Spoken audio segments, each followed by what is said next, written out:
Give it to me like.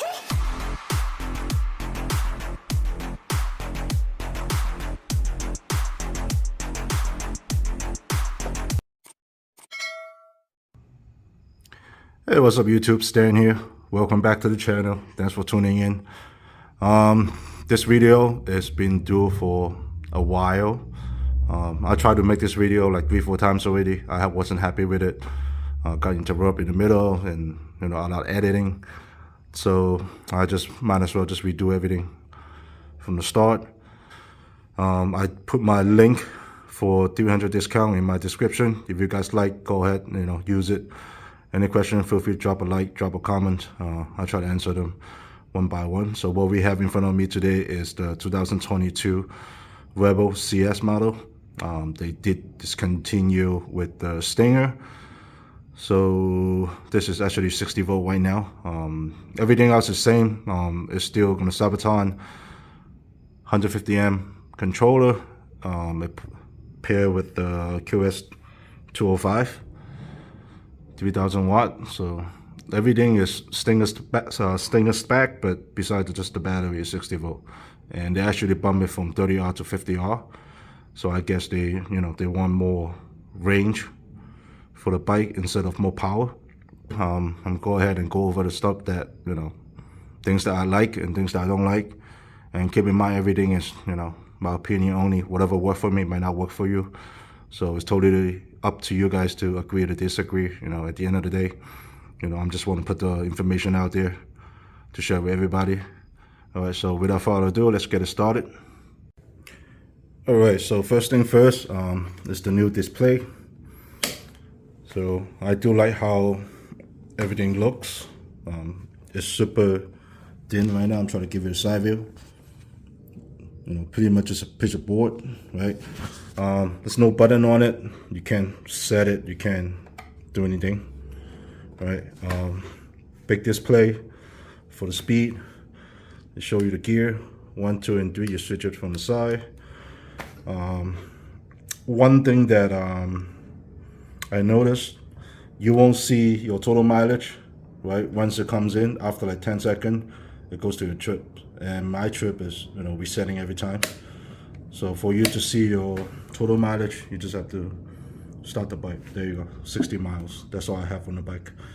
I'm not a big fan of the percentage because it's not too accurate. I'd rather see the voltage instead of the bar.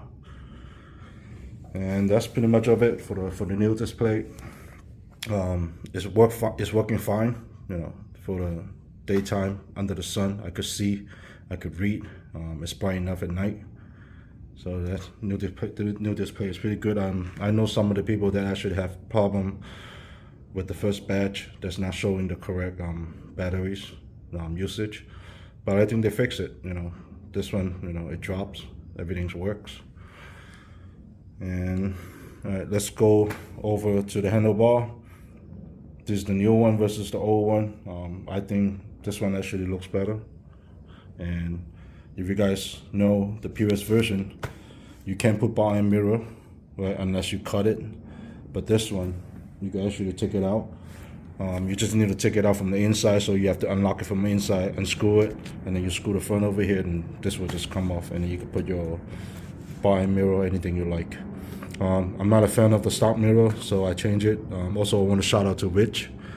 He's the one that actually bought the mirrors, dropped it off at my house. He wanted to put it on his bike, but somehow I'm not sure, did he actually purchase 2 of them by accident, or they just sent him 2 by accident. So one of them, I just use it for my bike for now.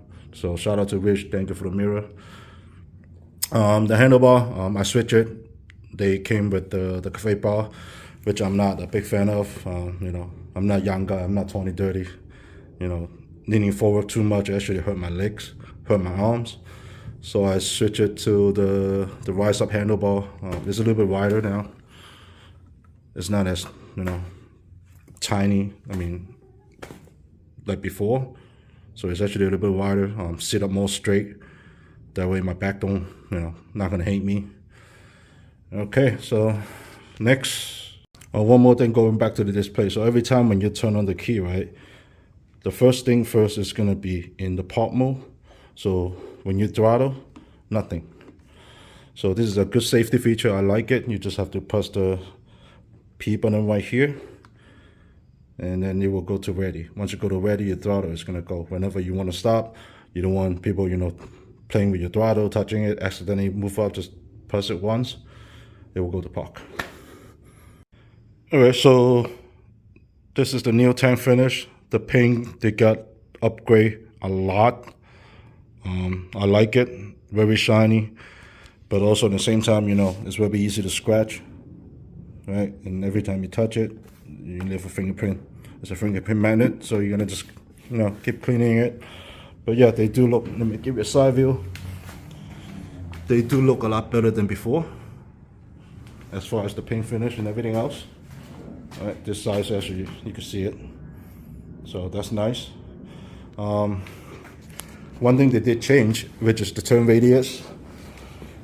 If you see the fork actually touching there you go. So this cut down the turn radius whenever I'm moving in the tight parking lot. It doesn't really affect much when I'm riding, right? I could still turn, I could lean, there's no problem. Only when I'm trying to move the bike in the garage, and actually the turn radius got cut down. I am looking for a way to move back the seat. There you go. I'm gonna try to find a way to move it back, like maybe half an inch, and then actually have the tank move back a little bit also. That way give me a little bit more clearance for the turn when I'm moving in the parking lot. The seat is nice, it's very cushy, but I still think, I still like my previous one. That one was my favorite. I mean, this is nice, but that one was completely the single seat. If you check my other video, you can see, the seat, and then with the hum in the back. Yeah, that one's my favorite. This one I'm fine, as long as I don't ride more than, an hour and a half. My butt is not gonna hurt, right? So let's get back to the front. The stock headlight, they're okay, but it wasn't bright enough for me, so I actually switched out to the old one that I have laying around.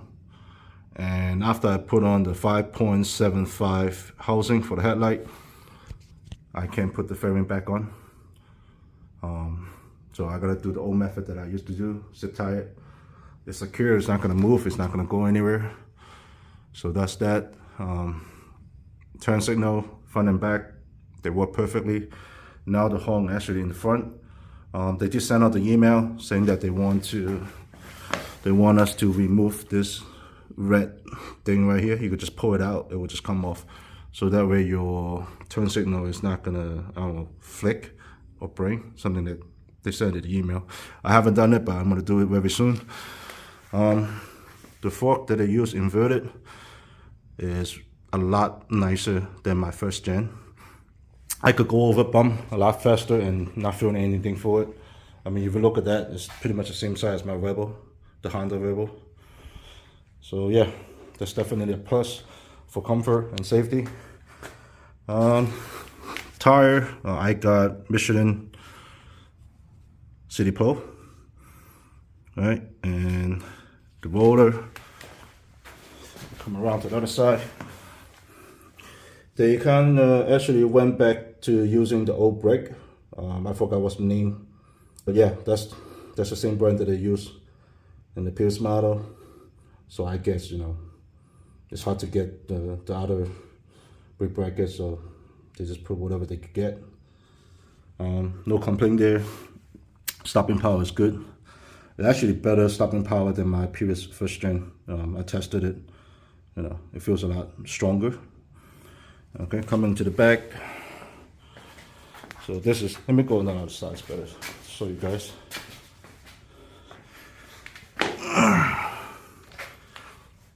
So this is pretty much just cosmetic. I mean, you could take it out, paint it any color you want.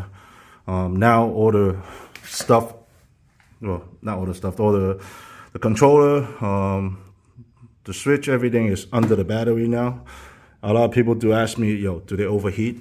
I don't think so. They do have a vent, an intake over here for all the air to go in as long as you're moving. And as far as waterproof, I think everything is sealed up inside. So, well, I don't ride in the rain. Just want to put that out. And I definitely love this thing over here. It gives me storage. I just put my charger in there. You could put your speaker, whatever you like. It's held by 3-thumb screw. So, and screw it, super easy. It comes up, open up. You can put whatever you want inside. At the rest of the fling, it had a logo on it. Underneath, nothing anymore. So if you want to put light, you want to put anything on it, security system, totally free, up to you. So all this under here is nothing, just the frame itself. Coming down here, I do like the new foot pad versus the pedal, what we used to have before. Because I remember when I had the pedal, sometimes my leg is up here. You know, I'm sitting, you know, my leg's going up too high. And this, I could finally stretch my leg straight down. No more cramping, no more, you know, pain after a long while. You could actually put anywhere you want over here, but I think it's either here or here. Why? Because if you look at the other side, you know, the kickstand is kind of on the way. So if you put your foot peg on the last one right here, this thing's not going to be able to go up and go down. So I think if you put another bracket, right, make it a little bit longer, farther out, will actually help, you know, putting the foot peg in the back over there. So something that, you know, they could take note of. I'm definitely a fan of the new swing arm. Straight up, this is beef, man. This is business. It's a lot thicker than the previous model, a lot more sturdier. You know, if I want to mod, you know, put on a new motor, new controller, you know, I could take this up to 80 and I feel very comfortable with it. Versus the previous version, you know, I did hit 65 and after that, you know, it felt kind of scratchy. So, yeah, that's that. The motor is still the same, which is the QS 205. I love the street tire, very sticky, no complaint. The tail light, they still use the same tail light they used before, but now they have the rear mud guard. I love this. It block out all the water. It block out, you know, all the dust, all the mud on the floor. This is the license bracket, Huck cutout. You could keep it, you could take it out. It's up to you. I'm just gonna keep it on. The rear shot is, like I said, same thing with the front. It's a lot more comfortable than my first gen. You know, every time I go over a bump, a pothole, I don't feel a thing anymore. So definitely a plus with all the comfort over there. There's a 360 going around. By the way, the key is actually over here now. So look at all the space you have from the headlight over here, from the headlight to the display. So if you do want to put like maybe a tool bag over here, you could just mount it to the handlebar itself, and you can put some tools over there, whatever you like. The handlebar. So if you do want to switch out your handlebar, you have to remove all 4 screws underneath, and then, you know, the box, you see now all the electrical, everything used to be a headlight, right? And then they move it somewhere else on the second gen, and now they build a box for it. So all this stuff is actually inside here. So that's super neat, super nice. But if you do plan to remove the handlebar or change the handlebar, you need to unscrew all 4 screws underneath over here, right? The box has to slide forward, the display has to slide forward. Then you take out the 2 clamps on the top, then you put the new handlebar in and tie everything down. It's a lot of work. It could be done. I wouldn't say it's easy.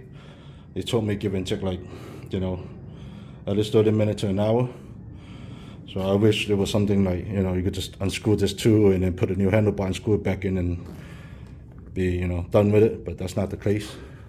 All right, so this is the battery compartment. Now is holding is, you know, with the metal case and stuff. The cables, charging wire. The charging wire actually go under the bike now, and that's where they charge the batteries. So this is super nice, and I think it's a lot more safer than, you know, back in the day. It's only like plastic wrap with the batteries. So now they give you the whole metal case for it. Okay, so I'm gonna unstrap it and show you guys the controller next. I'll be right back. Okay, so after you remove the battery, you remove the tray. There's a metal cover. So here it is, the controllers. All right, and then you got your UPS dongle, the edited fuse for the batteries to the controller. The rest of the wire, you see the wire, the yellow, blue, and green, that go to the back of the tube, which is right here, and then come out to your motor. So super simple, super easy to work on. I'm pretty sure this thing will fit in a 200, no problems. If you guys, like me, want to mod the bike, want to make it go faster, yeah, that's enough room for the 200 controller, I believe. Yeah, so there you go. All right, so there you have it, 2022 Huck Rebel CS model. So feel free to drop a comment, drop a like. If you have any question, try to answer them. And make sure you subscribe to my channel and give me a thumbs up. And looking forward to see you guys on the next video. All right, peace out.